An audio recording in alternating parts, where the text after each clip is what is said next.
Salama daholo andohandeha resantsika ireto tsara ho fantatra manaraka ireto. Mandry tsara hanao décanonisation ny eo anivon'ny commune mba hisorohana ny haromotana. Hametraka dingana vaovao eo amin'ny sehatry ny asa vaventy sy ny industria ny fitondram-panjakana izay mijoro amin'izao fotoana izao. Anembositra zaza roa ahina ho maty ny peste. Ireo ny fakafakena amintsika atao anatin'ity video ity ka manasantsika rehetra anaraka an'ity video ity hatramin'ny farany. Azadino ny milaiky ny video antsika ary tsarovy hatrany ny abone amin'ny chaîne antsika mba ahafahanareo manaraka tsy tapaka ny video izay ilay any amin'ny sisy tonga tao gasy toy izao ny fanaovana azy. Tsy ampendrela moa isika fa avy hatrany tonga dia vavany ndao ary. Aretina mahafaty sy tsy mbola misy fanafody ny haromotana. Azo avy amin'ny alika na saka izy io tsy misy afa-tsy ny vaksiny hatreto ny fisorohana azo atao amin'izy ity. Ankatoky ny fidiran'ny mpianatra izao, maro no mponina mivezivezy eto tampon-tanànan'ny Mandritsara mba hisorohana ny loza mety hitranga dia hisy ny décanonisation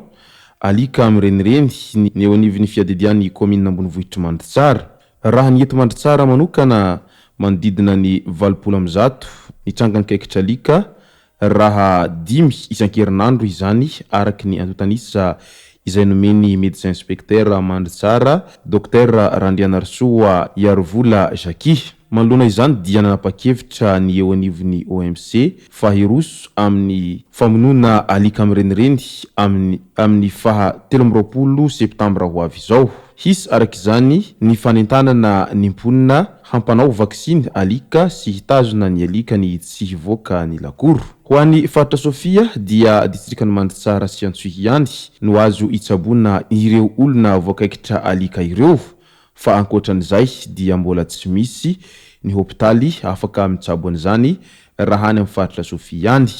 Ka mba hisorohana an'izay loza mety hitranga izay no antony nahatonga ny commune Ambonivohitry ny Mandritsara nandray an'izao fanapahan-kevitra mahakasika ny alika izao mba hisorohana an'izay haromotany alika izay. Marina ary mety tsara izay fanapahan-kevitra noraisiny avy ao anivon'ny commune Mandritsara izay satria aleo misoroka tozay mitsabo ary raha zay kekitra alika izay dia tena mahafaty raha toaka alika ao anatin'ny haromotana no manaikitra olona izay. Eo amin'ny fitondram-panjakana indray dia hametraka dingana vaovao eo amin'ny sehatry ny asa vaventy sy ny industria. Nandritra ny fivanianana tany Chine dia nanao fitsidihana tao amin'ny vondrona Sany tao Hunan ny filohan'ny Repoblika Andry Rajoelina ny alahady teo izay mbola tafiditra anatin'ny fionana antampony na Forum de la Coopération Chine-Afrique na FOCAC 2024. Manana finiavana hampandroso ny sehatry ny ozinina lehibe eto Madagasikara ny filohan'ny Repoblika. Anisan'izany ny fampijoroana an'ity orinasa Sany ity. Nandritra ny fionana tamin'ny Jean Wembo izay filohan'ny groupe Sany no nahalalana fa tombontsoa goavana no ho azo amin'izany hanamarika ny lafiny ekonomia sy ny sosialy eto amintsika. Nandritra ny fampiresahana tamin'ny mpitantana anio orinasa io no nahafantarana fa hampiakatra ny tahan'ny famoronana asa sy hanenana ny tahany tsy fananana asa eto Madagasikara ny fijoroan'ny Sany Group eto an-toerana. Andanin'izay dia hisokatra ny fiofanana sy ny fampizarana traikefa ho an'ny teknisianina ary ingeniera malagasy. Izany hoe hahazo traikefa sy hitombo ny fahaiza manao n'ireo mpiantsehatra ny tontolon'ny fandrafetana sy ny fikirakirana ny fitaovana momba ny asa vaventy. Tsara marihina fa nitondra ny hetaheta ny Madagasikara ny filohan'ny Repoblika nandritra ny fitsidihana natao tao amin'ny vondrona Sany tao Hunan io. Nambarany fa tanjona ny hampitombo ny ozinina mijoro eto Madagasikara satria inona ho izy fa ho azon'ny malagasy atao ny manodina ny vokatra eto an-toerana amin'ny alalan'ity orinasa ity.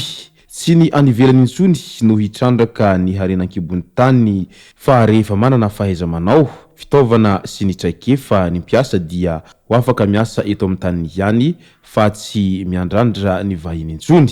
Azo fiavirana ihany koa fa i Madagasikara dia mety ho lasa mpanondrana fitaovana mikasika ny milina any Afrika raha tanteraka antsaka sy andavany ny dingana rehetra hanatanterahana izany ho iatrany filoha Andry Rajoelina. Tsy ivona fa ny orinasa sasany dia isan'ireo sangany maneran-tany amina resaka fampitaovana amin'ny fanamboarana fotodrafitrasa goavana, amin'ny fampitaovana ny fitrandrahana harenan-kibon'ny tany sy ny solitany, amin'ny fampitaovana amin'ny fananganana ny fotodrafitrasa famokarana angovoazavaozana. Manana fanamby nefa ny Madagasikara ny amin'ny firosoana amin'ny teknôlôjia vaovao izay mifanaraka amin'ny vanim-potoana ankehitriny. Ireo ny lahateny izay nataon'ny filoham-pirenena taorian'ny fitsidihany tany amin'izay Chine izay ka dia andrasan'ny voaka malagasy maro amin'izao fotoana izao ny vokatra ateraka an'izay ho an'ny malagasy tsirairay. Maro sahady moa no maneho ny heviny mahakasika an'izay fanambarana nataon'ny filoham-pirenena izay amin'ilay hoe mitombo indray ve izany ilay velirano sa ahoana ny tena marina aminazy ity. Resaka aretina pesta indray any Ambositrany amin'izao fotoana izao. Ankizy roa no namony ainy no ahina ho voany atrangana aretina pesta tao amin'ny toerana antsoina hoe Ambatomirahavavy Fokotany Tangina Komina Ivato Centre distrikany Ambositra ny farany herinandro lasa teo iny. Fantatra fa zaza mirahavavy izy ireo ka ny anankiray sahabo ny 7 taona raha tokony ho 2 taona kosa ilay zandriny. Maty ny 7 septambra tokony ho tamin'ny 10 alina izy ireo. Araky ny ango-baovao azo dia narary ihany koa ny renin'izy ireo ka noentina nitsaboana teny amin'ny hopitaly tao Ambositra tao. Ny fitiliana nataon'ny mpitsabo no nahafantarana fa aretina pesta no nahafaty an'ireo zaza roa ireo sy mahazo ny reniny hoy ny fanazavana hatrany. Natao avy hatrany moa ny fandevenana ny razana taorian'ny fikarakarana nataon'ireo mpitsabo ary natrehan'ireo zandarmo izany fandevenana izany. Tsy maintsy niroso tamin'ny fepetra fiarovana kosa ny mpitsabo tao an-toerana toy ny fandrarahana fanafody ny trano fonenan'izy ireo sy ny fizarana fanafody tamin'ny mponina tao Ambatomirahavavy.